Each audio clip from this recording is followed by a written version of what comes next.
মুসলমান ঘরে ছেলে মেয়েরা, বারা তরুণেরা, এ নবী পাকের প্রেমিকেরা, আল্লাহ নবী 1 তারিখে এই রকম করে ওয়াজ করতে লেগেছে। বাবারা শুনে রেখে দাও, দুনিয়া নিয়ে মেতে যেও নি গো, নবী আমার এইভাবে ওয়াজ করতে লেগেছে। বাবারা শুনে রেখে দাও, আখিরাতে থেকে দুনিয়াকে বেশি প্রাধান্য দিও না গো। এ যুবকেরা, আল্লাহ নবী যখন কবরের আযাব নিয়ে ওয়াজ করতে লেগেছে, নবী আমার কিয়ামতের কঠিন দিন নিয়ে যখন ওয়াজ করতে লেগেছে, নবী আমার বলতে লেগেছে, এ সাহাবারা শুনে রেখে দাও, যেদিন আল্লাহ কিয়ামতকে ঘোষণা করে দেবে, আল্লাহ বা সূর্যকে মাথার এক দিক দেখতে লাও 1 হাত উপরে নামিয়ে দেবে, সূর্যের 12 গুণ তাপ বেড়ে যাবে, নিজের পাসিনাতে নিজেকে সাঁতার কাটতে হবে। যেদিন কেউ কাউকে চিনবে না, যেদিন সূর্য তোমাতে দূরে চলে যাবে, যেদিন সূর্য তোমাকে আর চিনবে না, তুমি কত বড় নেককার হয়ে গেছো, কত বড় নামাজি হয়ে গেছো, সূর্য তোমাকে চিনবে না। কেননা আল্লাহ ওই দিনে সূর্যকে হুকুম করে দেবে, এ সূর্য তুই নিচে নেমে যা। সূর্য আমাদের মাথায় এক দিক দেখতে না 1 হাত উপরে নেমে আসবে, ওই দিন সূর্যের 12 গুণ তাপ বেড়ে যাবে। আজকে একটু বেশি গরম পড়লে, বেশি তাপ বেড়ে গেলে আমাদের কষ্ট হয়ে যায়।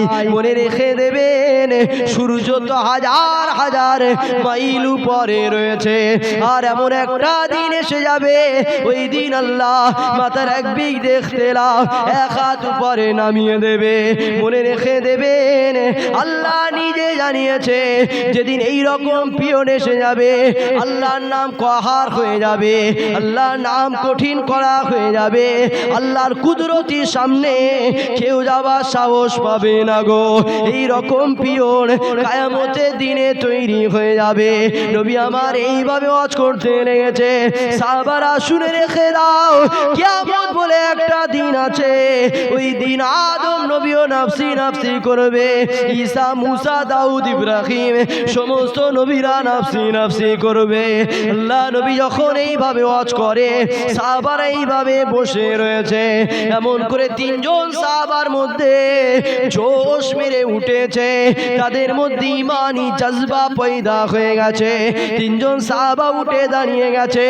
একজন সাহাবা বলতে লেগেছে, ইয়া রাসূলুল্লাহ, ইয়া হাবিবাল্লাহ, আমি আর কখনো দিনের বেলা তা খাবো না, সারাটা জীবন আমি রোজা রেখে কাটিয়ে দেবো। আর একজন সাহাবা উঠে দাঁড়িয়ে গেছে, ইয়া রাসূলুল্লাহ, ইয়া হাবিবাল্লাহ, আমি আর রাতের বেলাতে কখনো ঘুমাবো না, সারাটা জীবন আল্লাহর ইবাদত করে করে কাটিয়ে দেবো। আর একজন সাহাবা উঠে দাঁড়িয়ে গেছে, ইয়া রাসূলুল্লাহ, ইয়া হাবিবাল্লাহ, যতদিন দুনিয়ার জমিনে বাঁচবো কখনো আর আমি বিবাহ করব না, সারাটা জীবন আল্লাহর রাস্তায় কাটিয়ে দেবো।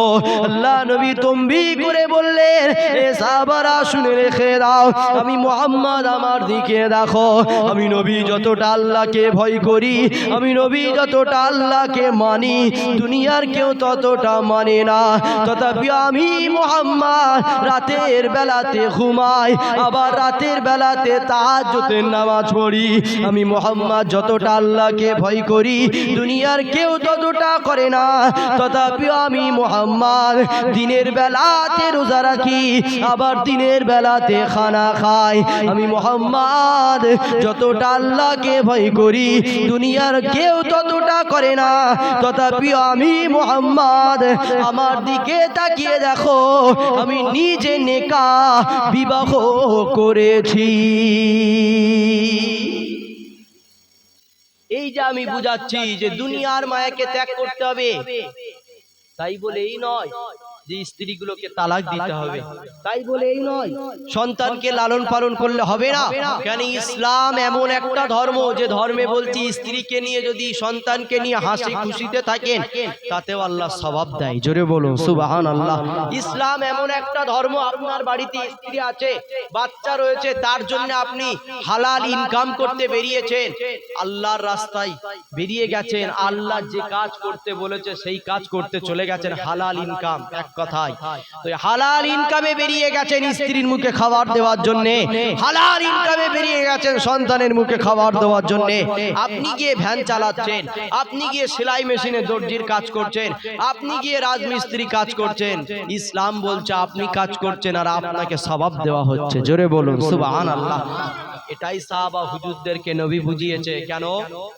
আল্লাহ নবী এইভাবে ওয়াজ করছে, শোনো কিয়ামত এমন একটা দিন, মাথার এক বিঘ দিয়ে ইখতিলাফ, এক হাত উপরে সূর্যকে নামিয়ে দেওয়া হবে, 12 গুণ তাপ বেড়ে যাবে, নিজের পাসিনায় নিজেরা সাঁতার কাটবে, কেউ কাউকে চিনবে না, আল্লাহর নাম কাহার হয়ে যাবে, কুদরতির সামনে আদম থেকে ঈসা কোনো নবীও দাঁড়াতে পারবে না। এরকম করে যখন ওয়াজ করছে সাহাবাদের ঈমানি জজবা তৈরি হয়ে গেছে, জোশ মেরে উঠেছে, ইয়া রাসূলুল্লাহ আমি কখনো বিয়ে করব না, ইয়া রাসূলুল্লাহ আমি কখনো আর রাতের বেলায় ঘুমাবো না, ইয়া রাসূলুল্লাহ আমি কখনো আর দিনের বেলায় খাবো না, সারা জীবন রোজা রাখবো, সারা জীবন তাহাজ্জুদ করব, কখনো বিয়ে করব না। আল্লাহ নবী বলছে, শোনো এর নাম ইসলাম নয়, এর নাম ইসলাম নয়। যদি সেটাই ইসলাম হতো তাহলে আমি নবীও কখনো রাতে ঘুমাতাম না, সেটাই যদি ইসলাম হতো আমি নবীও কখনো দিনের বেলা খানা খেতাম না, যদি সেটাই ইসলাম হতো আমি নবীও কখনো বিয়ে করতাম না। আমি মোহাম্মদ আল্লাহকে যতটা ভয় করি দুনিয়ার কেউ ততটা করে না, তথাপি আমি নবী দেখো রাতের বেলা ঘুমাই, আবার রাতের বেলা নামাজ পড়ি, আমি নবী দেখো দিনের বেলাতে খাই, আবার দিনের বেলাতে রোজা রাখি, আমি নবী দেখো আমি নিজেও বিবাহ করেছি। জোরে বলুন সুবহানাল্লাহ। তাহলে আমাদের কি করতে হবে? নবী বলেছে সাহাবারা শোনো, দুনিয়ার মধ্যে দিয়ে আখিরাতকে খুঁজতে হবে। জোরে বলুন সুবহানাল্লাহ। যেটা আমাদের দুনিয়াবি দেখা, হযরতে পীর আল্লামা জুলফিকার আলী সিদ্দিকী ছোট হুজুর পীর কেবলা করেছিলেন। ছোট হুজুর পীর কেবলাকে আপনি দুনিয়াদারও বলতে পারবেন না, দিনদারও বলতে পারবেন না। কেন? উনি যতটা দুনিয়াদারও করেছে ততটা দিনদারিও করেছে। জোরে বলুন সুবহানাল্লাহ। এজন্য যদি ভাগ করতে চান, হুজুর আমার 100% দুনিয়াও করেছে, 100% আখিরাতকেও করেছে। জোরে বলুন সুবহানাল্লাহ।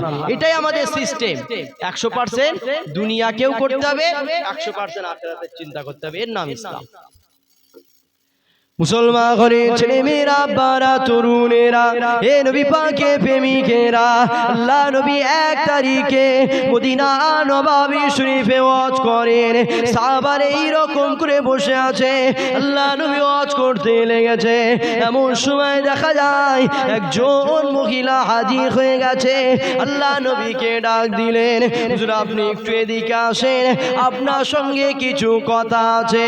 আল্লাহ নবী ওই মহিলার কাছে হাজির হয়ে গেলেন। হে মা, মহিলারে কি হয়েছে বলো? ওই সময় মহিলা বলেছিলেন, ইয়া রাসূলুল্লাহ, ইয়া হাবিবাল্লাহ, হুজুর আমার একটা প্রশ্ন বারবার আমার মনেতে দাগ কাটে। হে মা, মহিলারে কি প্রশ্ন বলো?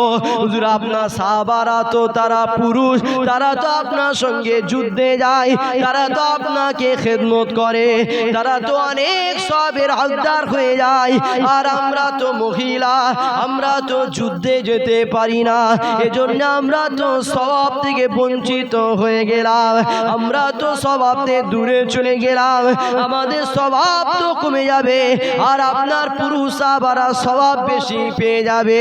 যখনই আল্লাহ নবীকে এইরকম করে বললেন, নবী আমার তাবাসসুম হাসি হেসে, নবী আমার মুচকি হাসি হেসে ওই মহিলাকে জবাব দিয়েছিল, হে মা, মহিলারে শুনে রেখে দাও, কে বলেছে আমার পুরুষ সাহাবারা তোমাদের থেকে বেশি ইবাদতে এগিয়ে যাবে?